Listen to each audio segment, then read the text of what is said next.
Вельмі прыемна, вельмі рады вас усіх бачыць. І мамы Лошин, он таты Калошин, он таты Калошин, он мамы Лошин. Ну, вось так і застаецца. Бачыце, сёння у нас такі прыгожы дом, сапраўдны.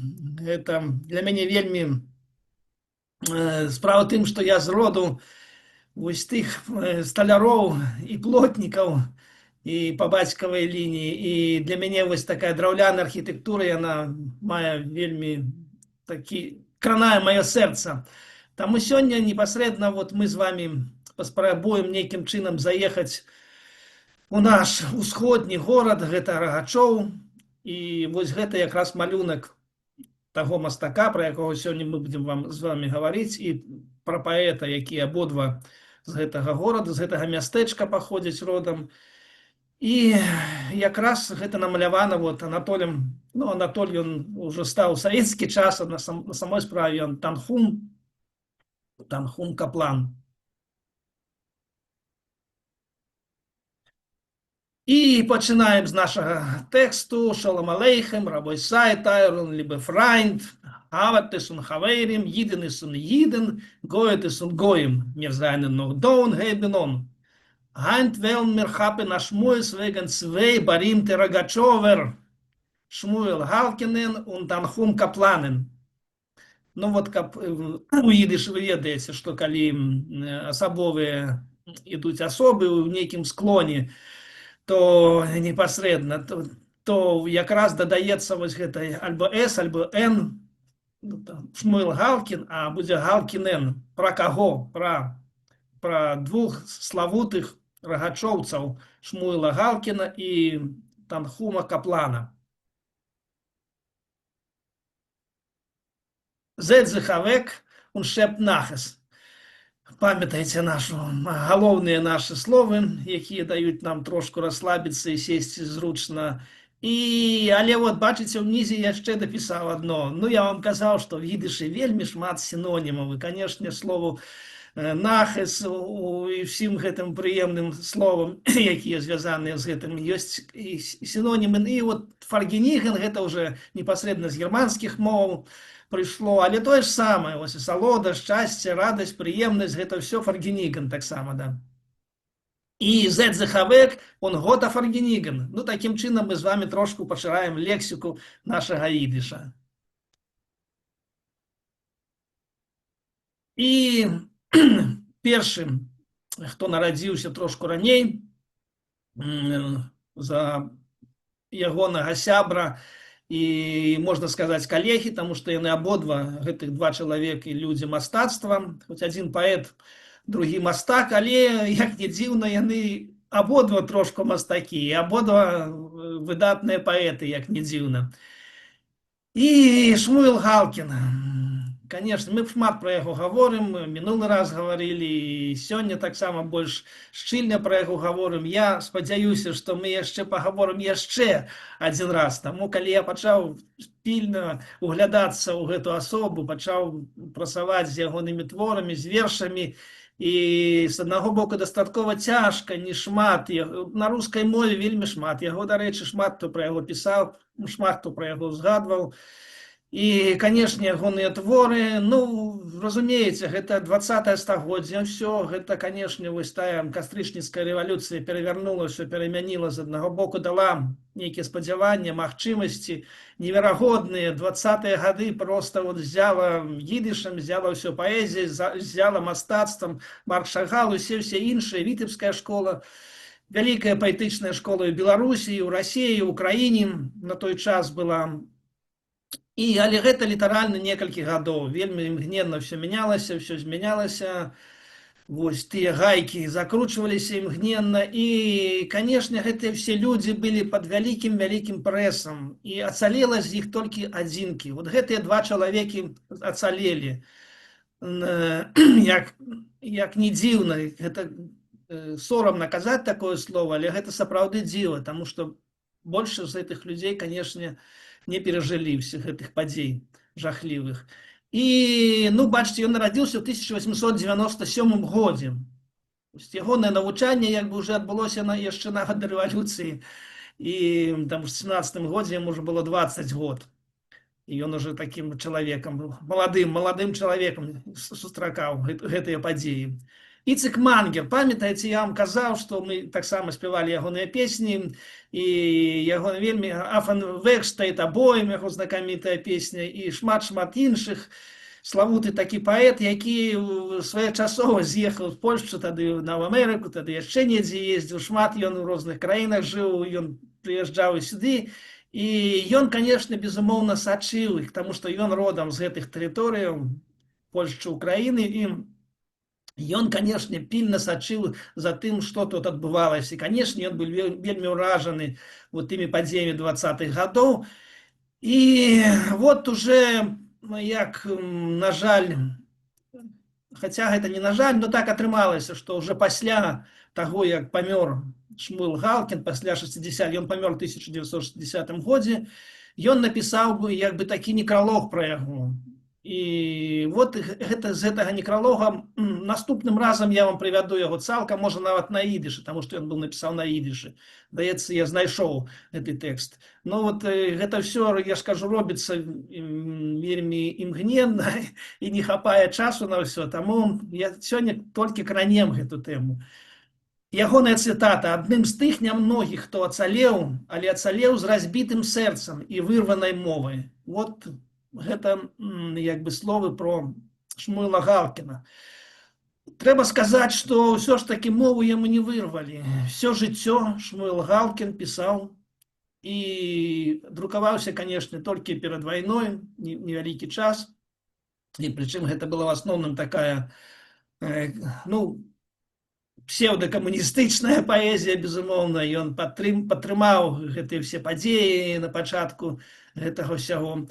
І, канешне, пасля вайны гэта было немагчыма, на жаль. І ягоная кніжка, ўсё ж такі, уже калі ўсё прашлі гэты ўсе рэпрэсіі, калі ён седзеў у лагерах, ён быў на самай поўначы, такі Абель, здаецца, звалася гэта мястэчка, і 5 гадоў, вот, ну, трошку яшчэ мы пра гэта будзем гаварыць, хутчэй за ўсё наступным разам больш падрабязна.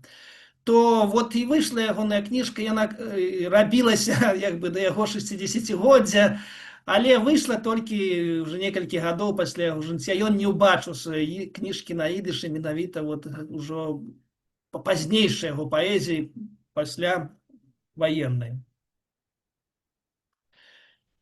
І трошечку пра Рагачоў.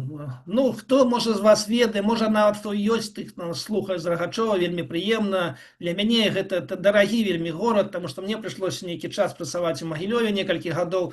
І мы вельмі так час ад часу выходныя дні такой групай, нас была цэлая група, нават студэнты былі, нейкія вучні нашы магілёўцы. І мы разам з імі ездзілі ўздоўж ракі Дняпра. І, канешне ж, ну, не прамінулі Рагачова, былі там у Рагачове. Нават у мяне есть, здаецца, нейкая віоланчэль, купленая ў рагачоўскай нейкай краме на той час. Музычны інструмент. Вот. Я спадзяюся, Наста мяне зразумее, што такое музычнае, мець музычныя інструменты ў хаце. І, канешне ж, вот тыя ўзгоркі, дзе гэты горад знаходзіцца, вось тая рака вялікая, там, здаецца, Друць яшчэ падступае, 2 ракі, там на сутоках ён знаходзіцца. І менавіта там вот гэта 60-70% ад працэнтаў было якраз габрэяў у гэтым мястэчку, нават у міжваенны час. І вот ягоная сям'я дастаткова вялікая. Ягоная маці нарадзіла 10 дзяцей, можете сабе ўявіць, іх было 5 братоў і 5 дачок, а ён, непасрэдна, ён быў 9. Вот што ён піша. Ён напісаў, дарэчы, ўжо таксама ў познія гады, 50-60-е гады напісаў успаміны, не 60-е, 50-е гады напісаў, 60-х ён ужо не жыў. Ён напісаў успаміны невялічкія, як бы аўтаграфічныя. Я нарадзіўся 9-м, што ж, аднак перайшло до нас дзецям пачатку стагоддзя ад нашых далёкіх блізкіх продкаў. Сардэчная мелодыя, добрае імя, глыбакадумная мараль, апавяданне пра дзіўную падзею, якія праходзілі з вуснаў у вуст, пераходзілі з вуснаў у вуснаў, з пакалення ў пакаленне. Замала, скажам, можа быць, хто-небудзь. Бядняцкая спадчына, заўважыць іншы. Не, адкажу я. Спадчына гэта шчодрая і цудоўна. І яшчэ адна цытата, таксама з гэтага ягонага аўтабіяграфічнага очерка. Як вядома, ніводзін паэт не пачынаў ад сябе. У той ці іншай меры ўсе падвяргаліся ўплыву. І я магу назваць паэтаў, якія ўплывалі на мяне. Гэта Пушкін, гэта Гёте, Цюччо, Баратынскі, Гуда Галіві і Бен-Гвіроль з Гішпаніі і старажытныя лірыкі Кітая, Тагор, Амар Хаям і Маяковскі. Вот як ён назваў сваіх, як бы, тых людзей, якія інспіравалі ягонае непасрэдна стварэнне ягонай паэзіі.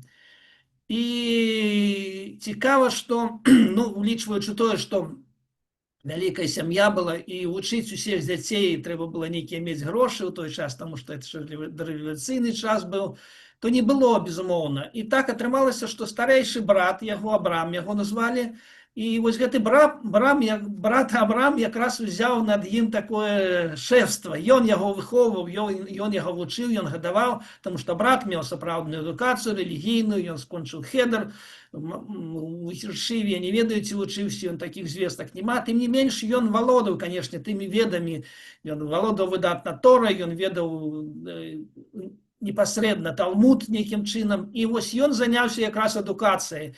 Ну, канешне, сам Шмуйл згадвае, што дастаткова цяжка было. Тым не менш, той плён, той энтузіазм, які проста яны уставалі ледзьве не свет кожны дзень, і аж да цемры, ну, сапраўдны хедр. Вот як гэта было звычайна традыцыйна выхоўвалася, непасрэдна брат гэтым займаўся. Адзіна ён даваў яму палёгку, ён яго час ад часу выводзіў там недзе на нейкі шлях, і там былі два ўзгоркі, і ён адзін садзіўся на адным узгоркі, другі садзіўся на другім узгорку, і яны сачылі якраз, як садзіцца сонца, вот за тую друдь, за таго самы Днепр.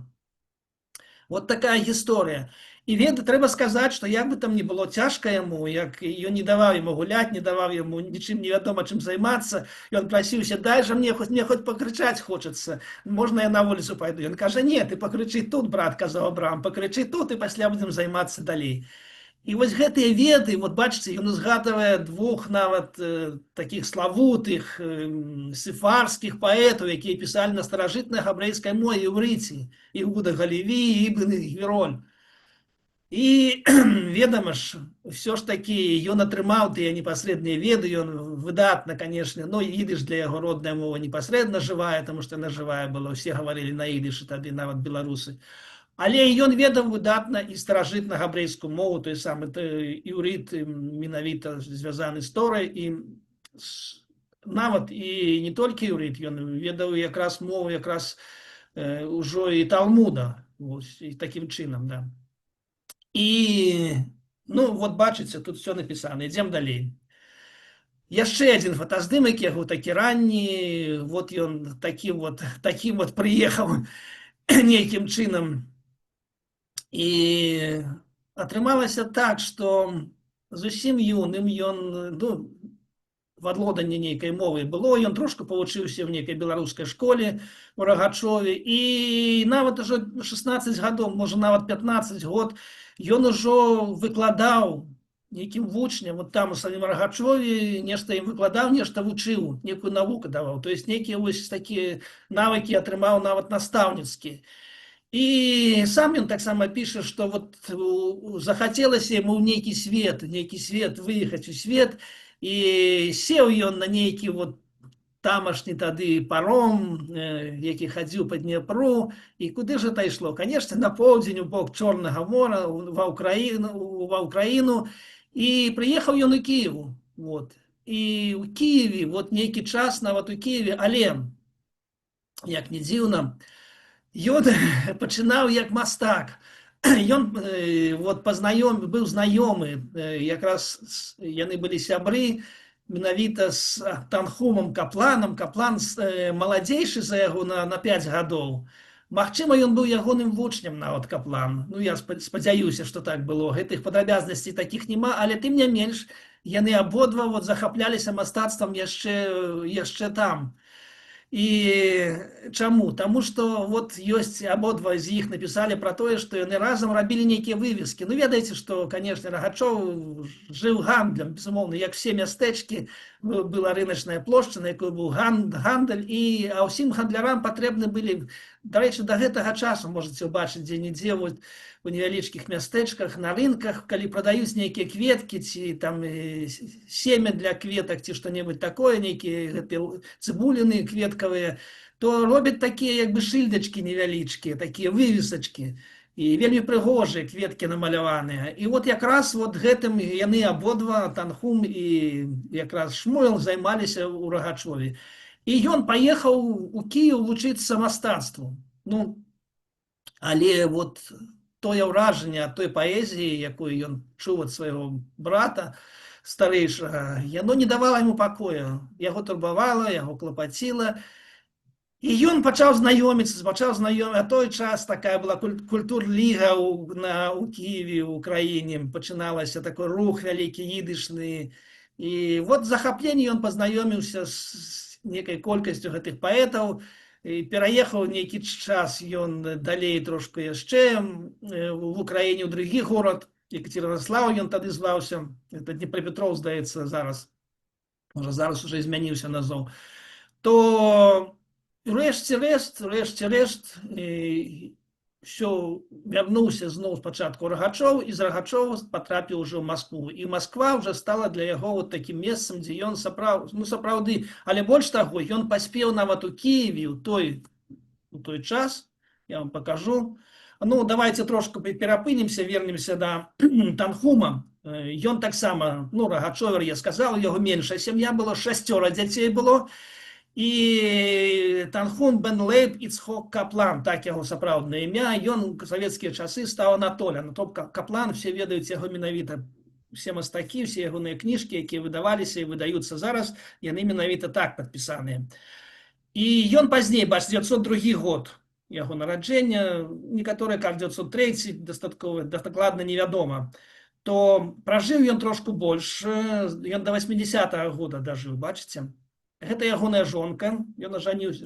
Жонка, дарэчы, мне дастаткова цікава, таму што яна з Почепа. Почеп – гэта Бранская область, і это якраз блізкі раён да маёй маці. І вот моя маці таксама расла ў обласці. І да маёй. Да, з Суражом, з мястэчкам.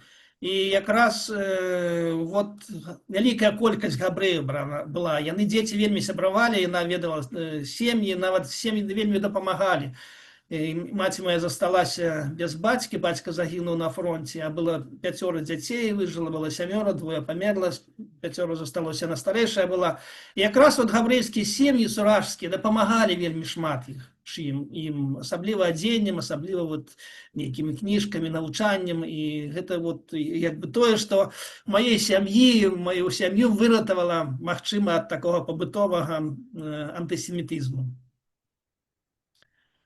Яшчэ вот некалькі фотаздымкаў, з левага боку ён, вот, бачыце, то, чым ён займаўся. Всё жыццё ён займаўся, ён графік, асноўнае, хаця ён і ў апошнія гады і вялікую колькасць прысвяціў жывапісу, у тым ліку. Але все адно гэта большая частка гэта было звязана менавіта з паперай, ягоная творчасць уся.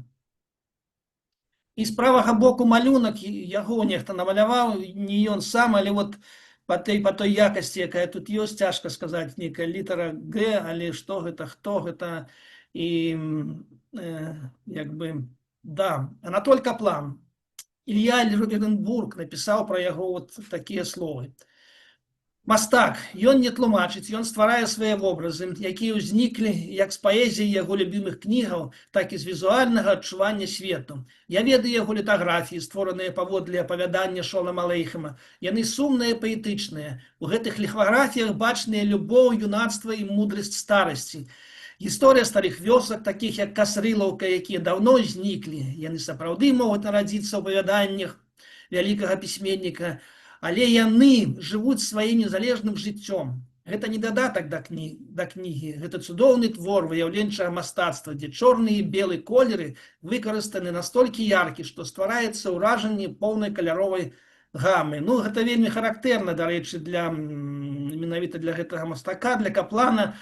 вот чорна-белая графіка, хаця ён чым далей тым ён больш карыстаўся колерам, але вот менавіта вось тая незвычайная якасць ягоных якраз усіх гэтых літаграфій спачатку, пасля ён нават рабіў афорты, што яны калі выкананы нават у чорна-белым колеры толькі двумя колерамі, ну шэры безумоўна там прысутнічае, то яны часцей за ўсё значна больш каляровыя, чым выглядаюць больш каляровымі, і гэта вот такі мастацкі прыём і такі фактурны прыём, калі вось менавіта вот мінімальнымі сродкамі дасягаецца вось той маляўнічасці, той жывапіснасці, якая вось нават вельмі часта у самім жывапісу бракуе, на жаль, да.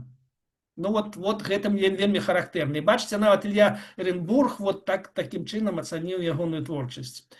Вот яшчэ адзін ягоны фотаздымак Каплана. І трошачку пра ягоны лёс таксама. Ён таксама вельмі рана з'ехаўшы, уже ў 20-м годзе, здаецца, ён быў ужо ў Віцебску, у 22-м годзе ён пазнаёміўся з Маркам Захарычем Шагалам.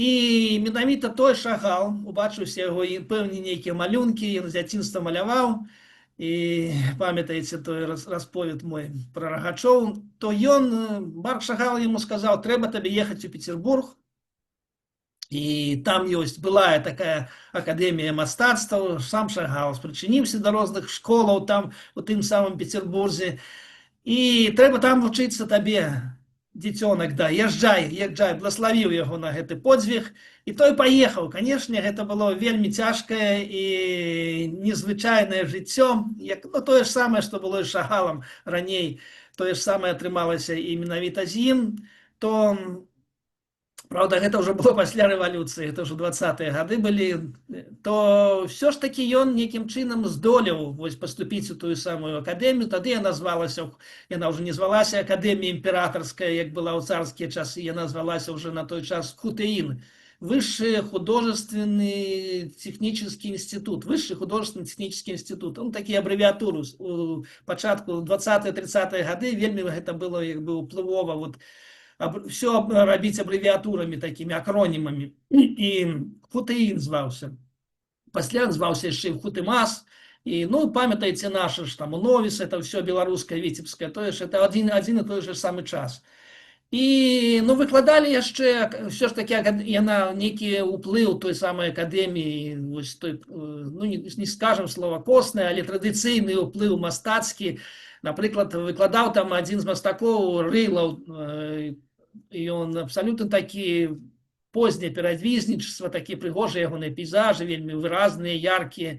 І гэта такі яшчэ вот каровінскі стыль. Каровін быў такі мастак.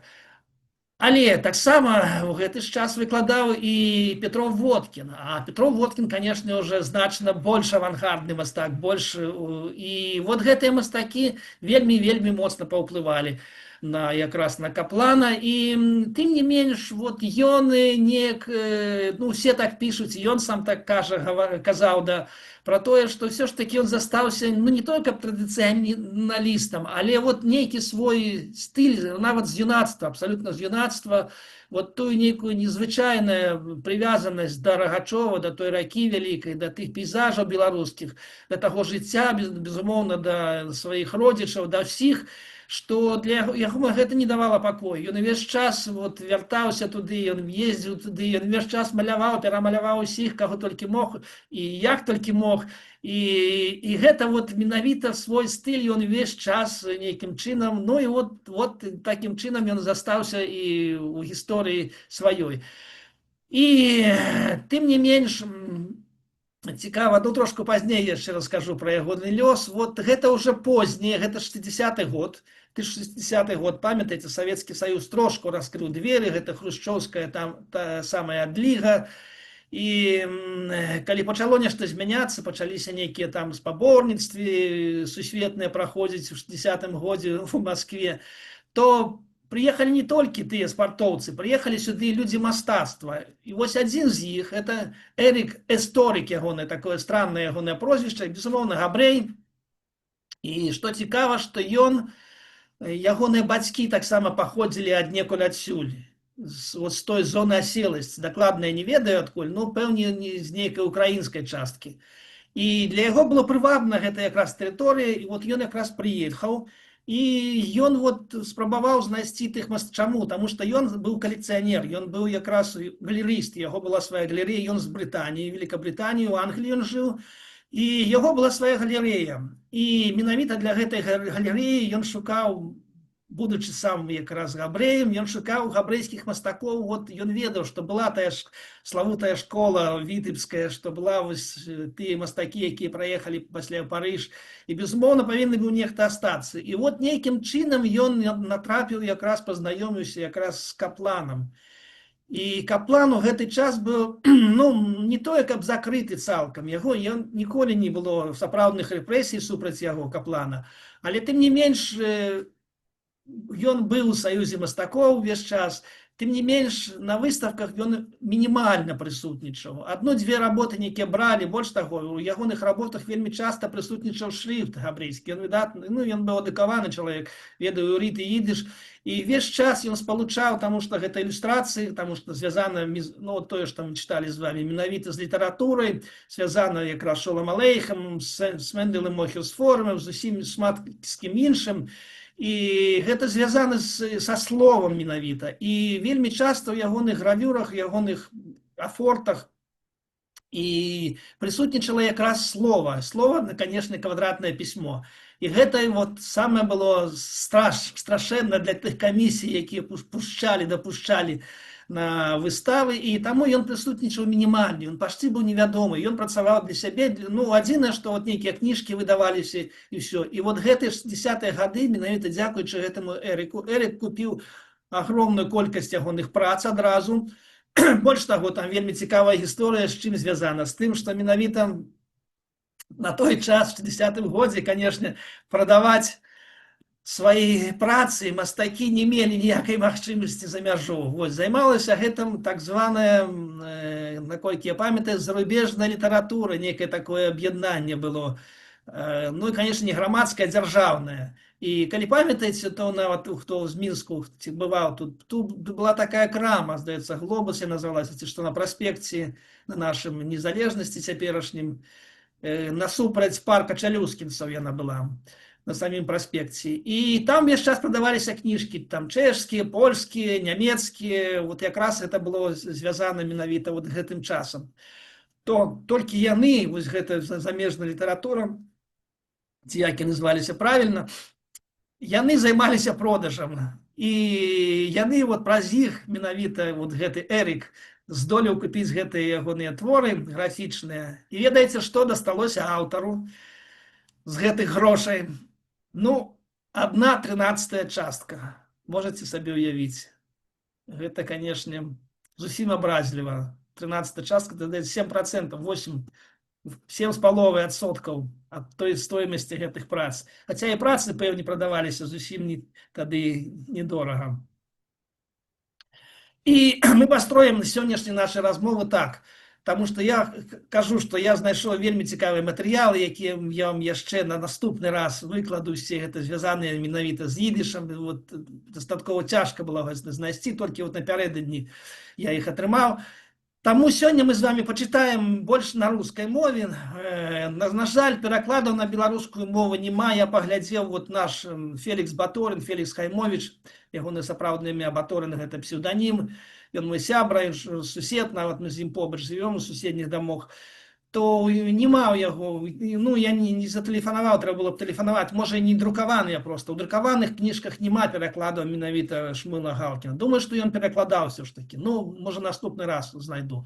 Таму сёння будзе руская паэзія і, канешне, вот ілюстрацыі менавіта тое, што звязана большую чаргу якраз з Рагачовым, з ягонымі роднымі мясцінамі, з ягонымі, канешне ж, з тым самым Мендэлем Мохерсформом, які зямляк скапыльскі, з Беларусі таксама. І вот ты ілюстрацыі, якія, альбо малюнкі, звязаныя з ягонай радзімай, з капланаўскай радзімай, яны будуць сёння прысутнічаць. Добра? Вот адзін з гэтых малюнкаў, сям'я. Тут вельмі цікава, тут ведаеце, што Ніві напісала. Дарэчы, вот тут гравюра, звычайная гравюра ягоная, да, і на ёй напісала «Кум тринкінтэй» в самом нізе, «Хадзем піць чай». Вот бачыце, там нейкі хлопец выйшаў, адзін з сям'і, а маці і бацькі сядзяць на ганках, і ён кліча іх «Кум тринкінтэй». Бачыце, ідыш у нас ёсць. Беларускай мовы мала, але тут ёсць. І, ну, трошку яшчэ пра яго, пра ягонае жыццё, звязанае менавіта з Эрікам, таксама Эрік яго ўвёў у свет, яго ўбачылі, ён зрабіў па ўсім свеце цэлы шэраг выставаў.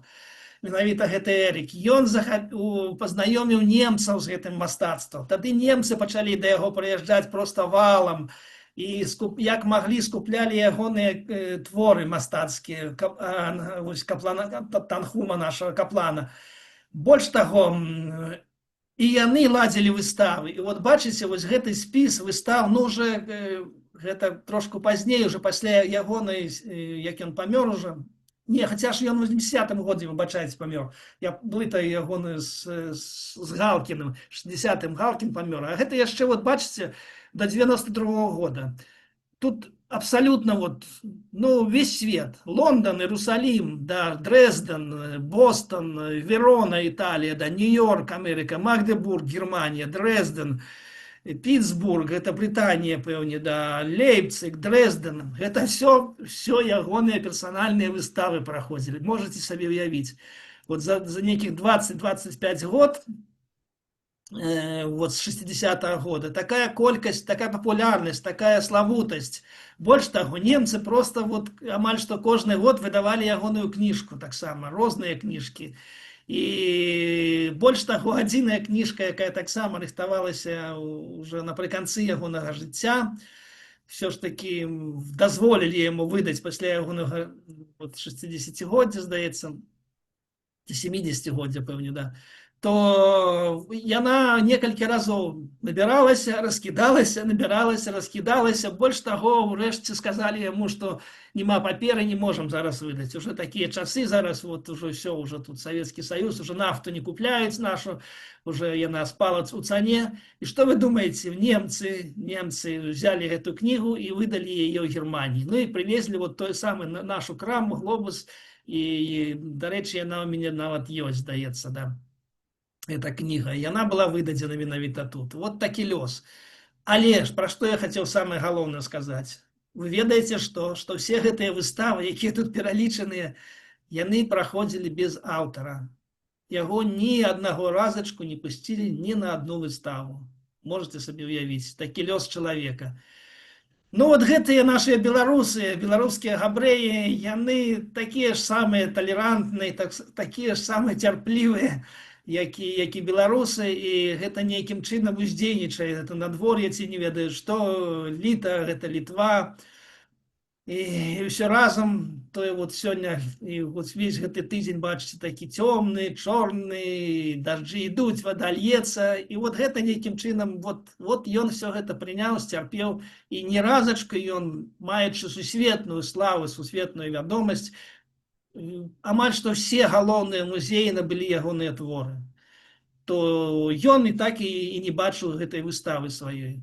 І толькі уже зусім, нават персанальнай выставы яго так і не адбылося пры жыцці, толькі пасля ягонай смерці уже адбылася вялікая выстава, пасля гэтага уже я маю на ўвазе ў Савецкім Саюзе, і пасля гэтага уже ў розных гарадах, вялікіх розных музеях, у рускім музеі, такіх вялікіх музеях адбыліся ягоныя выставы. Ну, такое жыццё. Так, да, вяртаемся ізноў да нашага Шмуйла Галкіна, і ягоная, ну, сяброўка, скажем так, перакладчыца таксама, Надежда Павлович, можа, вы чулі такое імя. І яна таксама яшчэ тых гадоў, нават яна старэйшая на некалькі гадоў за Самуіла Галкіна. Вот што яна піша ў 38-м годзе. Што яна настолькі ўразіла яе яшчэ тады, вось гэты паэт. Яна ведала ідыш, яна перакладала менавіта ягоныя творы, таксама ягоную паэзію. Што яна піша? Да? По-руску. «Прислонясь спиной к печке, стоял высокий, красивый, 40-летний человек. Глаза вспыхивали от каждой новой мысли, от каждого впечатления, и лицо меняло выражение. Царственная голова с прекрасным, высоким, словно купол храма лбом. И на нижней части лица, в складке рта, в линии подбородка печать страстности, даже чувственности, срывов и падений. Печать горького человеческого пути. Артист, поэт. Да, это был поэт до мизинца, до каждой жилки на большой и доброй руке, Самуил Галкин. Он не мыслил для себя возможности жить без стихов, воспринимать мир вне поэзии. В этом единстве человека и поэта, натуры и целеустремленности и таилась сила таланта Галкина. Я вам казаў, што яшчэ ў 22 годзе, калі ён быў у Киеве, ён уже не быў у Киеве, уже быў з'ехаўшы. Вот выйшла ягоная кніжка, дзякуючы вот той самой культурлігі. І можа быць, мы некалі пагаворым пра культурную лігу, таму што там таксама вельмі цікавыя паэты, і яны шмат пісалі на ідышы. Это паралельна з нашым вот якраз секцыяй, ідышнай секцыяй у саюзе мастакоў, у саюзе пісьменнікаў, прабачце, 20-30-х гадоў у Мінску. Книжка называется просто «Лидер». Лидер Галкин, Шмуил Галкин, лидер. Ну, лидер верши, значит, да. Вот. И литерат Фарлак, да, да. 22 год. Киев, 22 год. Угу. Вот такие литеры, что тяжко читать, выбачайте, да.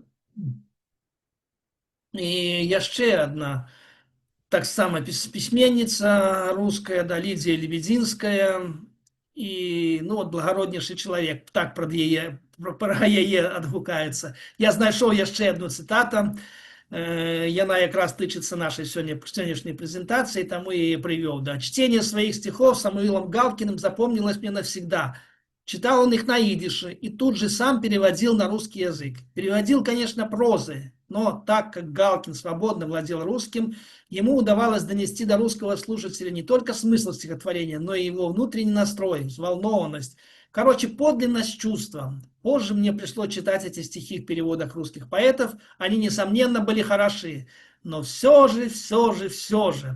Памятаете такие верши Александра Твардовского? Но все же.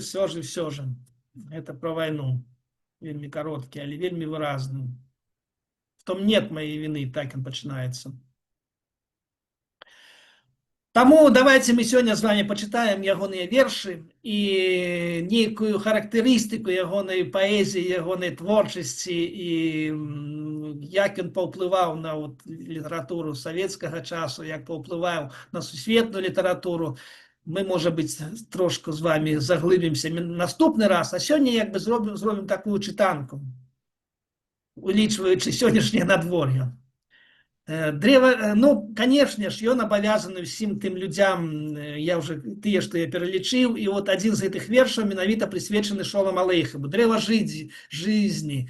На ідышы гэта на іўрыце завецца эц гахаем, гэта дрэва жыцця. Памятаеце, што, ну, калі вы чыталі Тору, я спадзяюся, што вы все чыталі, што там было некалькі дрэваў, одно дрэва жыцця.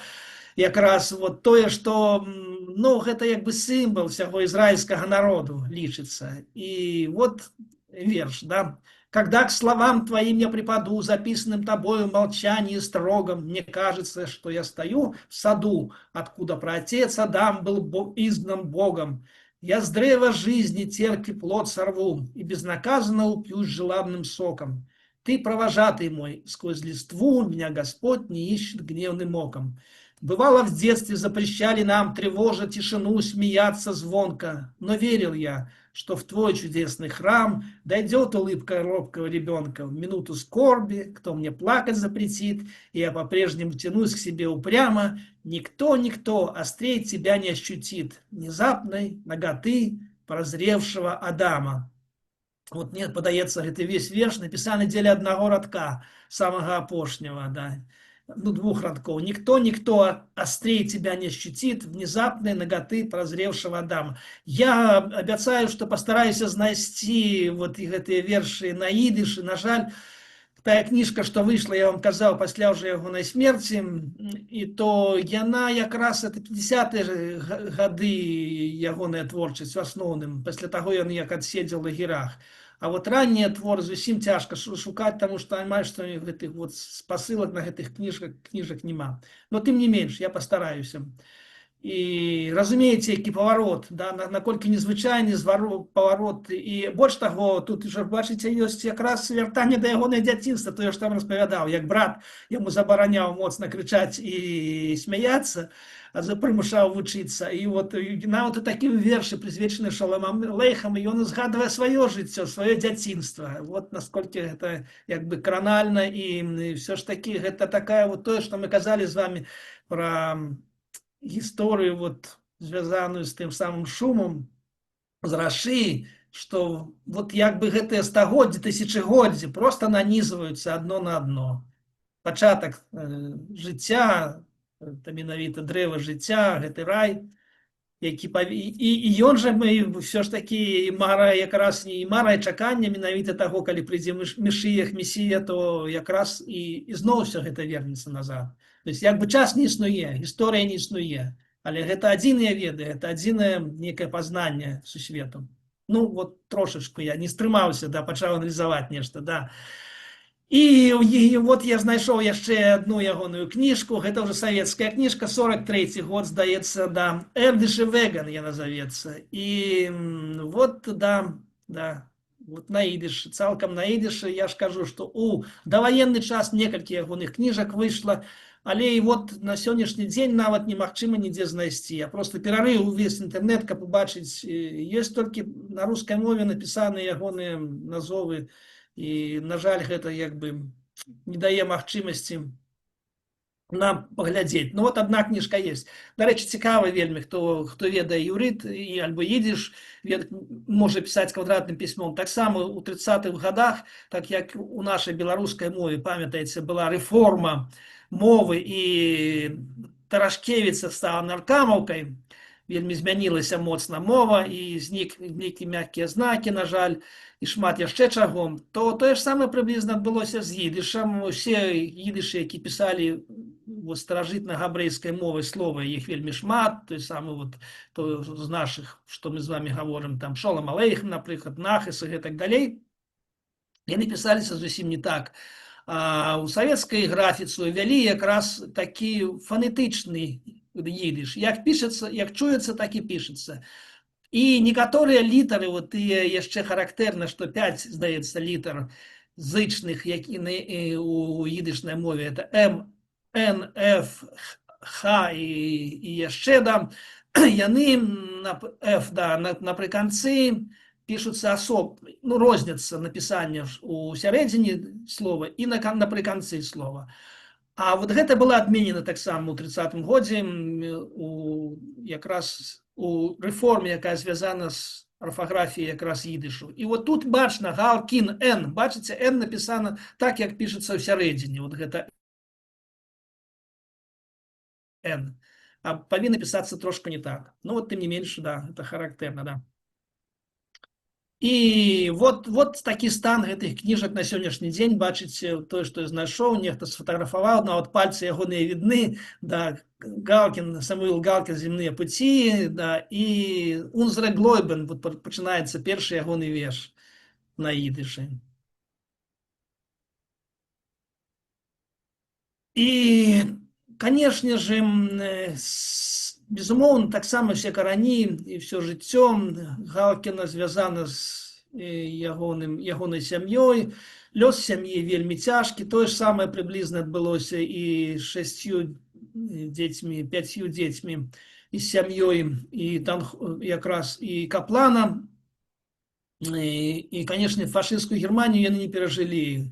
Яны не змаглі нікуды выехаць, сем'і былі вялікія, вялікая колькасць. То амаль што все яны загінулі, толькі там сястра адна, там яшчэ нехта, вот адзінкі толькі ацалеліся жывыя. І, канешне, кожны з іх меў абавязак нешта напісаць пра гэты час, нешта ўзгадаць. І вот што піша менавіта Галкін пра свайго бацьку. Ён зацягваў мелодыю, часцей за ўсё гэта была песня без слоў, часам з беларускімі словамі, нібыта. Вот тое, што я вам казаў, бачыце, што мова была адзіная. Будзем лыкаць дзерці, будзем лапці плесці, будзем дзяцей гадаваць. Мы, дзеці, вядома, яшчэ не разумелі, але чулі, што ў гэтым зліцці габрэйскага напева беларускіх слоў выказвае сябе набалелая душа двух народаў. Яшчэ адна цікавы чалавек, такая яна пісьменніца, журналістка, вельмі актыўны мастацтвазнаўца, літаратуравед, яна вельмі шмат зараз яна жыве ў Ізраілі, напэўна, яшчэ жывая, і шмат выдае пра розных, безумоўна, паэтаў, пісьменнікаў. У тым ліку яна не знала самого Галкіна, але вот вельмі позна захапілася, калі выйшла ягоная кніжка ў апошнім, перад самым ягонай смерцю выйшла ягоная кніжка на рускай мове, пераклады, вялікая кніжка, вельмі шмат перакладаў там, то яна, убачыўшы яе, вот што яна піша. Шуламіт Шаліт, я не ведаю, як я назвалася тут, но это израильское имя, да. Вот как бы вневременный, всеохватный характер стихов Галкина. Открыла и обожгло. То есть она открыла эту книжку, и она выпадково убачила ее в краме, купила, не ведаючи, что это поэта, взяла ее, купила, и вот что ее крануло. И там цікаво, что там есть целый, напевно, самый великий цикл, менавіта присвячена любовной лирице. І вот адзін з гэтых вершаў, яна таксама была юная, ёй было там нешта каля 20 гадоў у той час, и вот что яе крануло. Ей 20 лет, она еще юна, и только в этом вся ее вина. Вот абсолютно таксама парадоксальна, нават не советская поэзия, вот некие два радкі, и все перакручена, и некий незвычайный абсолютно поворот. Далее, что она пишет. Про меня, про нас долгое время просто невозможно было расстаться. Читала сама, читала друзьям. Некоторые брали томик на день-два, переписывали стихи, посылали друзьям. Бачите, человек, проживший уже 60 годов, больше нават за 60 годов, раптом, и вот все жыццё в этой краіне, в гэтым городе Москве. И бачите, нават люди, связанные с литературой, студенты, все это абсолютно, это была закрытая тема, и на жаль, вот так это адбывалася, да. І зноў жа Каплан, гэта Рагачоў, гэта вяселле, гэта вот хупа, калі бачыце, там стаіць. І... ну да, вот тое, што я вам, якраз тое, што я вам казаў пра той незвычайную ягоную графіку, дзе графіка ператвараецца ў жывапіс. Вось гэтыя... Ввогуле, гэта нейкая... Ну, не тое, што сказаць, это нейкі туман жыцця, гэта нейкія ўспаміны, гэта нейкае страчанае, не страчанае, ці страчваемае, ці спроба наадварот адрадзіць, вот калі ведаеце там рэстаўратары, ці што, нешта, ці археолагі раскопваюць нешта, вот нешта гэтае нагадвае гэтыя гравюры. Яшчэ адна гісторыя вельмі цікавая, звязана з Саламонам Міхоэлсам, тое, што яшчэ до вайны, даваенны перыяд, это ў 30-е гады, нават калі ўжо вялікія рэпрэсіі адбываліся, все ж такі яшчэ існаваў той самы ГОСЭТ, дзяржаўны тэатр еврейскі менавіта в Москве, і Белгосэт быў у Мінску у той час. І якраз той самы Саламон Міхоэлс, ён як бы, было вырашана, безумоўна, яшчэ рэжысёр, не ведаю, хто быў рэжысёр, паставіць караля Ліра Шекспіра, але трэба было зрабіць пераклад на ідыш, таму што тэатр быў ідышны, цалкам быў на ідышы. І вот што піша менавіта сам, каго ён шукаў, каго ён знайшоў. Міхоэлс, напэўна, не ведаў Галкіна ў той час.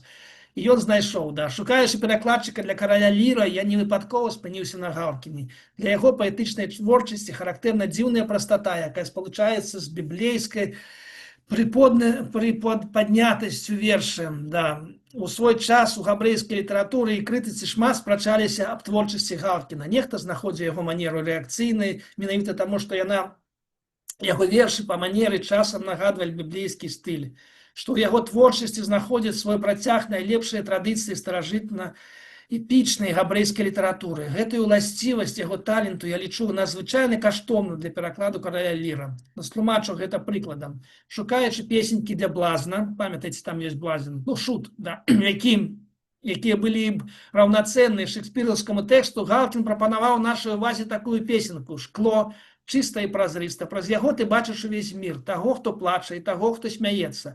Але варта табе пакрыць адзін бок шкла срэбрам, і ўсяго трэба на грош срэбра. Як свет адразу знікне, шкло ператвараецца ў люстэрка, і як бы чыстае, празрыстае не было, з гэтага часу ім ты бачыш толькі самога сябе. Думка тут выкладзена іншасказальна. Такая форма выказвання думкі ў выглядзе маленькай прытчы цалкам падобнай Бібліі, габрэйскай народнай мудрасці, нявінны сюжэт хавае ў сабе глыбокі філасофскі сэнс. Па-габрэйску вершаванай форме гэта гучыць выключна добра. Стыль Галкіна паэта аказаўся дзіўна адпаведным стылю шекспіраўскай трагедыі. Рамон Міхоэльс, гэта ягоная цытата. І але гэта вот тая гісторыя, якую распавядае пра шкло, гэта верш, ранні верш менавіта таго самага. Вот, дарэчы, у ролі якраз караля Ліра, Саламон Міхоэльс, Шлойме Міхоэльс, конечно, трэба яго зваць Шлойме. І, дарэчы, вы ведаеце, што агульнасусветная з'яўляецца спадчына менавіта гэта ягоная роля караля Ліра, і прызнана, агульнасусветна прызнана менавіта самай лепшай ролью выканання менавіта гэтай ролі. Менавіта Міхоэльсам, Шлойме Міхоэльсам. Нават ёсць запіс захаваўся, да. Ну вот, ён быў у 35-м годзе быў пастаўлена гэта ўсё, і больш таго, той самы наш яшчэ до вайны ён якраз паэт паспеў перакласці яшчэ, быў такі тэатр Аўрома Гольдфадена, з якога пачаўся непасрэдна вот уже свецкі тэатр яшчэ ў 19 стагоддзі, менавіта ідышны тэатр, і вот гэтыя госеты, дзяржаўныя тэатры былі якраз нашчадкамі таго тэатра Гольдфадена, і дзве знакамітыя п'есы былі напісаны менавіта ў той час яшчэ, Бар-Кохба і Шуламіс. Ну, гэта ўсё Бар-Кохба, ведаеце, гэта паўстанне тое самае у Іерусаліме, і менавіта вот Шуламіс гэта гісторыя пра песні з песняў. І, ну, гэта было ў 19 стагоддзі яшчэ зроблена Гольдфаденам як п'есы, а менавіта наш паэт, ён якраз пераклаў, напісаў паэмы, якія сталі якраз менавіта тэатральнымі п'есамі. І яны вот былі пастаўлены ў гэтым тэатры. Но зусім недоўга, таму што, на жаль, вот такая гісторыя. Дарэчы, Бар-Кохба, здаецца, проста пачалася вайна, і ўсё гэта знікла такім чынам. Ну, на жаль, вельмі хутка бяжыць час, мои даражэнькія, і застаецца зусім мала. Вот, ну, глядзіце яшчэ. Алесь, я выбачаюся, паслухайце, сёння не будзе праграмы Медея, яна ў Ізраілі, дзякуй Богу, все добра, і таму, калі што, мы можам затрымацца. Калі у вас ёсць такое жаданне, то я вас не стрымліваю, калі ласка. Ну, давайте, выбачайце, там я хацеў яшчэ пачытаць вершаў цэлы шэраг. Ну, так шмат хочацца распавесці, гэта сапраўды абсалютна такі матэрыял для ўсіх, для нас. Ён просто жыццё хутка праходзіць, а ўсё гэта знікае. І хацелася хоць нейкая памяць пра гэта, пра ўсё заставалася, таму што вельмі шмат дзіўных фактаў, гістарычных і сапраўдных успамінаў, пра якія хочацца распавесці, і калі гэта некаму патрэбна, і нехта гатовы слухаць нас. І зноў жа, гэта вот якраз, ну, безумоўна, без казы не абыходзілася. Хат Гадьё, памятаеце, тую самую пейсаховую песню знакамітую Хат Гадьё. Яна, дарэчы, на ідышы ёсць, но большасць на іўрыце спяваецца. Такая дзіўная гісторыя. Наступны пейсах прагаворым, калі будзем працягваць нашы заняткі, пагаворым пра яе. То гэта такі зноў жа сімвал, каза, без казы ніякае габрэйства не выходзіць, ні адно мястэчка, і беларускае, украінскае, польскае, і літоўскае не выходзілася. І, канешне, вот яго цэлая серыя ёсць. Нават была зроблена выстава. Адзін з ягоных таксама людзей, якія прысвяцілі жыццё, збіралі яго творчасці. Трошку пазней мы пра яго пагаворым, можа быць, наступны раз. Чалавек, які ўсё жыццё прапрацаваў 35 лет на заводзе, але вот нейкім чынам, убачыўшы ягоныя творы, захапіўся, сабраў самую вялікую калекцыю. Больш, здаецца, 2500 ягоных, скупіў усё. Вывез гэта за мяжу, зрабіў шэраг музеяў, ну, фантастычны чалавек. То ён рабіў якраз выставу про кос. Дарэчы, у Мінску ён рабіў выставу, менавіта прысвечаную яму, нашаму мастаку, Каплану. Вот гэты верш, ну, конечно, пераклад, безумоўна. Памятаеце, што казалі, што яны адпавядаюць сэнсу паэзіі, але и все же, да. Прозрачное стекло блестит в руке твоей, ты видишь сквозь него и землю, людей, весь мир перед тобой отчетлив и открыт. Кто радостен, кто зол, кто весел, кто скорбит. Но если у стекла любую из сторон покроешь хоть слегка грошовым серебром, то исчезает с глаз все то, что в мир влекло, и зеркалом простым становится стекло. Пусть зеркало чисто, пусть гладь его ясна, и нет на нем нигде малейшего пятна, но радуясь и злясь, ликуя и скорбя, ты сможешь видеть в нем лишь самого себя. Речи переклал один из самых ярых советских поэтов, Андрей, здаецца, Безыменским. Да. Працяг этой истории вельмі дзіўны.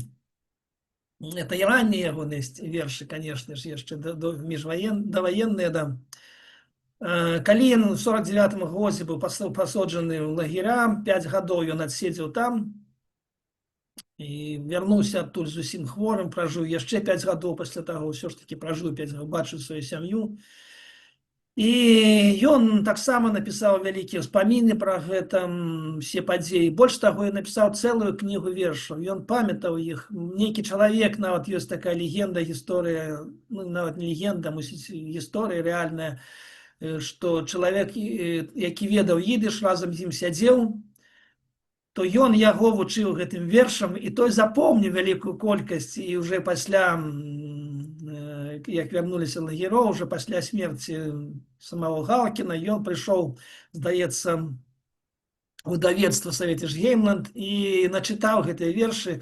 Но тым не менш, по-рознаму гаворыць, все ж таки цэлая кніжка была выдадзена ўжо ягонай дачкой. У Галкіна было 2 дзеці, сын і дачка.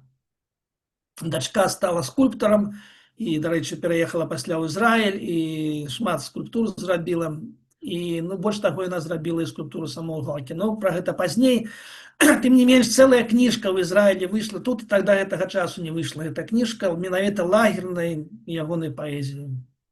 І вот менавіта яна якраз ёсць на ідышы. Но там фантастычны ідыш, канешне. Гэта все настолькі незвычайна. І, да. Дык вот гісторыя з таго лагера, вот унізе, да. З ім сядзеў немец, прафесор-лінгвіст, не ведаю імя, на жаль, вот ён не згадвае. І што якраз он, да, і вот немец, гэты немец, адсіжваючы ў турме, ведаеце, што Галкін паэт, ён пачытаў яму вершы гэтага паэта. І якраз гэта была менавіта пра гэта шкло, як не дзіўна. Вот як настолькі Галкін атрымаў нейкім чынам, такім вялікім колам праз Германію, гэты верш вярнуўся да яго. Яшчэ адзін малюнак, яшчэ з адной казой. І пэўна, з той самай выставы, што я вам казаў, да, пра казу, да. Цікава, што зноў жа вернемся ў 30-е гады, што вот такі, да гэтага часу ён існуе такі музей этнаграфіі ў Петербургу, і калі вот яны раптам 30-е гады, ну, ведаеце, такая ўсё ж такі, чым больш былі мацнейшыя рэпрэсіі, тым ўсё ж такі афіцыйнам як бы ўзроўні гучала такая дружба народаў, што гэта ўсё вот, да, інтэрнацыяналізм і ўсё іншае. І, канешне, нейкія акцыі такія адбываліся, пачынаючы ад той самой выставы знакамітай, да, выставка достижений народного хозяйства, так званой, и кончаючи, конечно, музеем. И вот, конечно, музей все ж таки непосредственно якраз этнографии, то ён мусіў чым заняться народов СССР, собрать некую выставу народов СССР. И вот в гэты час якраз пачаўся рух як бы таго самага далёкага Біробіджану. Некая частка туды пераязджала ў Біробіджан, пісьменнікі нават пераязджалі, вялікая колькасць людзей з розных мястэчак Савецкага Саюза, ну, спрабавалі нейкім штучным чынам стварыць там такую аўтаномную рэспубліку. Але адтуль яшчэ ніхто не маляваў, ніхто не займаўся менавіта гэтым.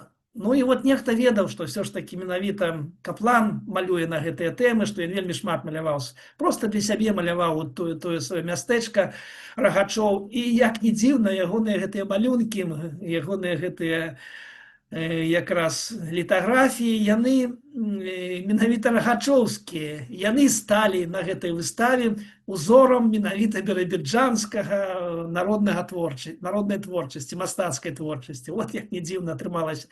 Але дзякуючы менавіта гэтаму, ён афіцыйна быў прызнаны як мастак, і яму ўжо быў некі дадзен, ну, конечно, на самым ніжэйшым узроўні магчымасць выстаўляцца на нейкіх выставах, якія праходзілі ў Савецкім Саюзе ў розных гарадах. Ну і дзе-нідзе ён увесь час прысутнічаў. Ну, я ж кажу, самым мінімалістычным, вельмі шмат ягоных работ як бы адмаўлялі яму у іх, асабліва тое, што звязана, я ж кажу, было з тэкстамі. І яшчэ адзін рагачоўскі наш пейзаж, і да, Шмыл Галкін. Ну, гэта мы з вами чыталі, памятаеце, да? Просто на ідышы адзін і верш, ну, давайте я на ідышы прачытаю. Дарэчы, такая вельмі цікавая гісторыя зноў жа. Памятаеце, што менавіта Каплана благословіў на творчасць менавіта Марк Шагал, і ёсць два цыкла творчасці, якраз звязаных з двумя гэтымі людзьмі, Каплан і Шагал, як яны зрадніліся. Тое, што Шагал, жывучы ўжо ў Францыі даўным-даўно, ён ужо ў познія гады сваёй творчасці зрабіў абсалютна такую фантастычную серыю малюнкаў, прысвечаная мёртвым душам Мікалая Гогаля. І нават цэлая кніга. Дарэчы, да гэтага часу яшчэ, можа быць, у музеі ў Віцебску продаецца такая, як цэлая папка такая, скрынка такая, в скрынцы вот усе малюнкі, менавіта гравюры зробленыя, афорты, хутчэй за ўсё, да, Шагала на гэту тэму, звязаны ілюстрацыі такія, да, гэтага твора. А што зрабіў Каплан, ведаеце, што цікава, ён зрабіў 37 скульптурных партрэтаў, таксама познія гады свайго жыцця, у 77 годзе, здаецца, и 37 скульптур. Это все персонажи менавіта гэтага твора мёртвых душаў, все мёртвыя душы ён ажывіў, зрабіў такія бюсты іхныя.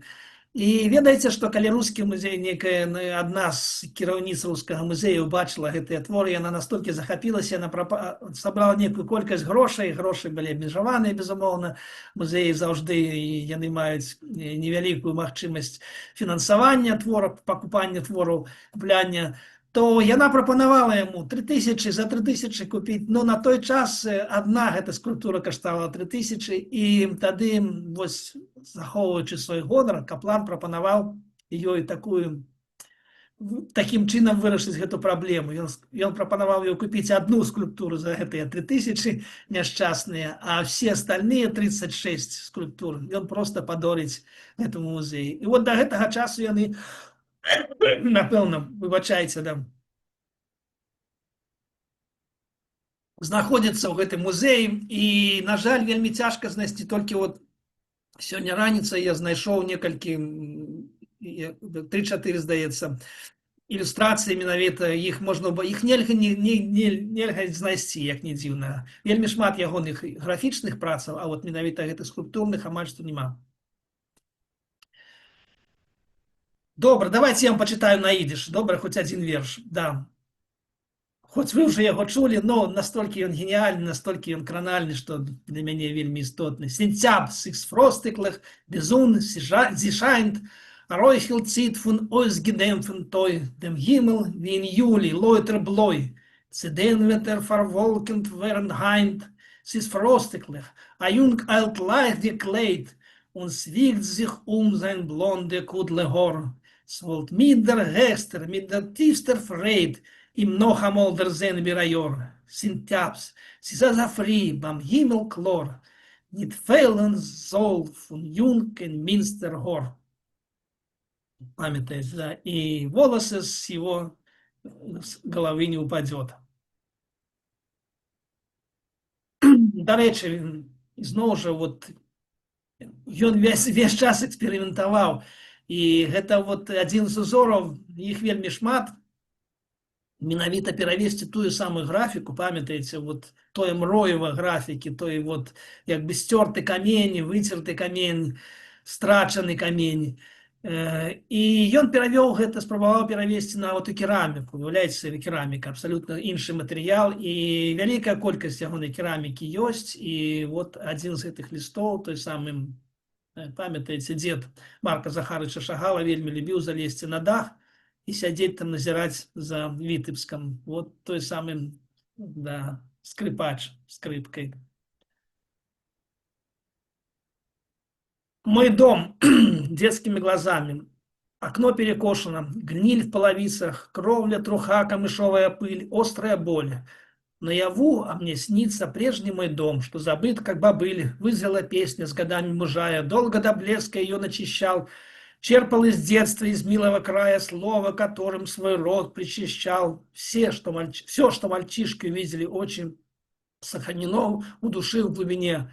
Слово сияет радужной мощью, солнечной лодкой несется ко мне. Слово сияет радужной мощью. Выбачайте, да. Голос пераймае, да. Такая выдатная паэзія, што голас аж пераймае. І, ну, бачыце, з чаго вырас. Вот гэты твор вельмі паказальны для гэтага паэта Шлуйма Галкіна. Яшчэ адзін. Галкін-Каплан, Галкін-Каплан, такім чынам ідзем. Канешне, гэта ніякае дачынення не мае да сацыялізму, канешне, гэта ніякім дачынення не мае да тых самых вось лозунгаў, да таго новага жыцця, ўсё старае пахаронім, пахаваем. Выбачайце, перапрашаюся, будзем ісці наперад. Цікава, што яшчэ нават да вайны вялікая колькасць славутых па яго ведалі, ну, я ўжо пра Галкіна кажу. Канешне, паэты ведалі, і Анна Ахматова, Мікалай Забалоцкі, ну, уяўляеце, якія асобы, якія імёны. І, дарэчы, Забалоцкі таксама быў рэпрэсаваны.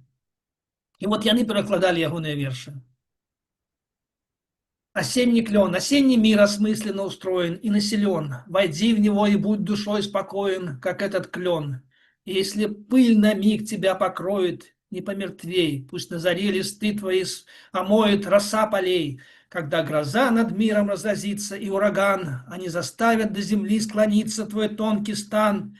Но даже став в смертельную истому от этих мук, подобно древу осени простому, смолчи, мой друг.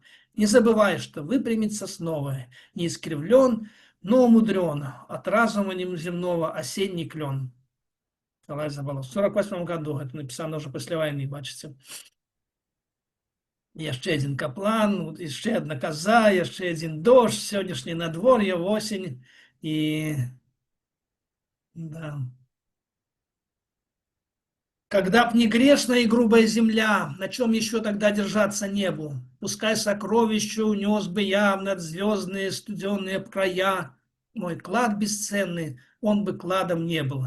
Когда б не человек, в себя вобравший свет, каким он нищим я ходил и сирым, глянуть на небо в солнце, солнца нет, вздохнуть нет воздуха, и не согреет, застыл бы мир, не согрет, застыл бы мир, все то, что звали миром.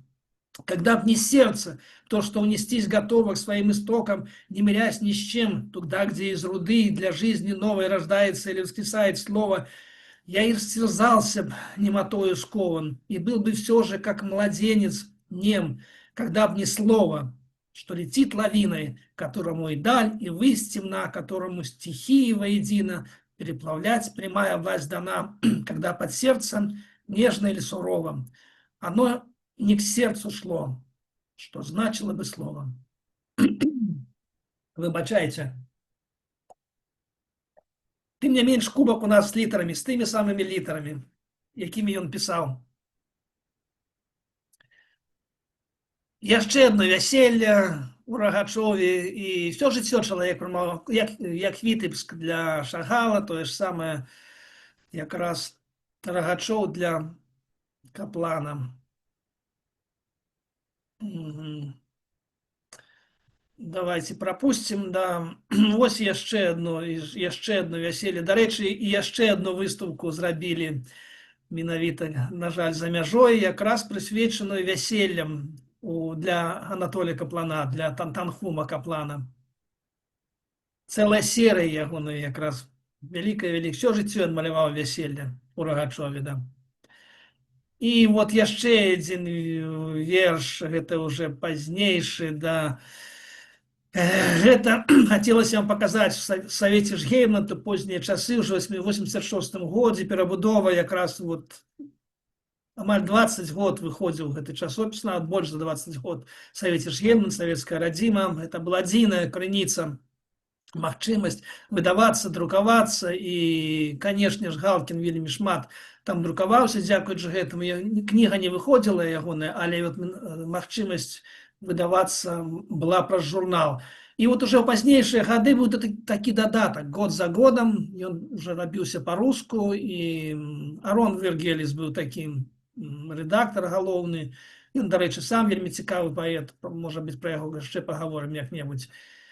І вот Юна Морец, таксама славутая паэтэса, пераклала адзін ягоны верш, ну, «Мир посередине», да. Ну, можа, я пачытаю яшчэ, да, колькі там часу, выбачайце, да, нам дазволілі з вами позаймацца, і уже не шмат, уже мы близко до фінішу. «Мир посередине».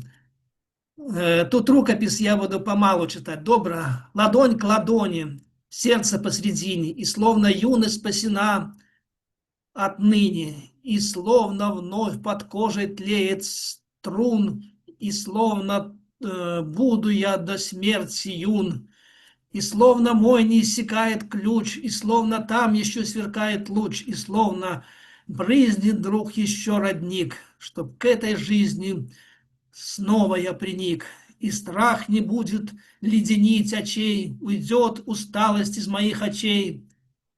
Поток бурлящий радости земной, мой праздник будет с вами и со мной, и станет песней каждый шаг. Отныне ладонь к ладони, мир посередине. Юна Морец. Да, с Юной Морец трошку сумная история, но это не публично. Песня. Давайте мы с вами попробуем одну песню еще раз. Ну, час у нас есть. Да, хорошая песня. Вот самая инициативная наша Наста, яна, вот бачите, она вот может нам подыграть. И яна, безумовно, выучить эту песню. Это вот подобное той, что вот спевали так само про мир. І песня яшчэ цікавая чым, то што яна, ну, канешне, яна бяседная, яна прысвечана менавіта вот тым вясельным часам, калі ставяць хупу і ладзіцца якраз вяселля ў доме. І тое, што яна якраз, як то сказаць, такая модульная песня, у яе можна падстаўляць любое слово, тое, што даспадобы. І гэта, дарэчы, вельмі характэрна для тых карагодаў, якія водзяцца на габрэйскім вяселлі. І вот адна з гэтых песен менавіта такая. Пэўна, вы яе чулі, таму што нават у савецкія часы яе спявалі. Нават перакладае на розныя мовы, як не дзіўна. Яна ёсць на шмат на якіх мовах напісана.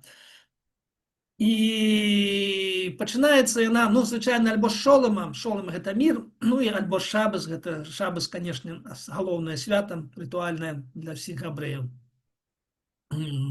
Шабас, шабас, шабас, шабас, шабас, soll sein Bruder Schabes, soll sein Bruder Schabes, Schabes soll sein Schabes, soll sein Schabes auf der ganzen Welt.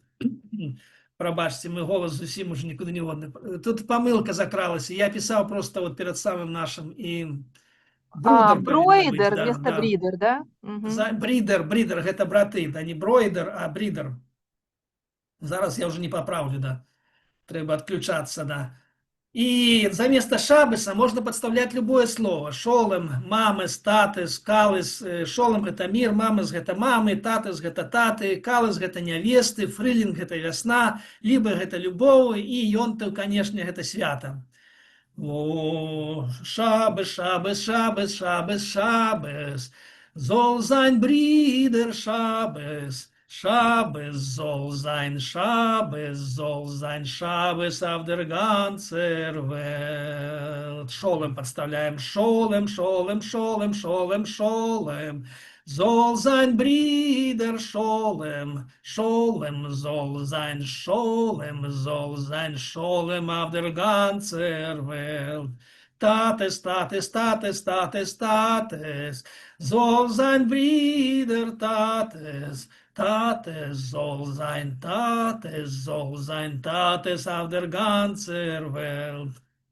Mames, Mames, Mames, Mames, Mames, soll sein Brüder, Mames, Mames, soll sein Mames auf der ganzen Welt. Frühling, Frühling, Frühling, Frühling, Frühling, soll sein Brüder Frühling, soll sein Brüder Frühling, Frühling soll sein Fröhlich an der ganzen Welt. Liebe, Liebe, Liebe, Liebe, Liebe, soll sein Brüder, Liebe, Liebe soll sein, Liebe soll sein.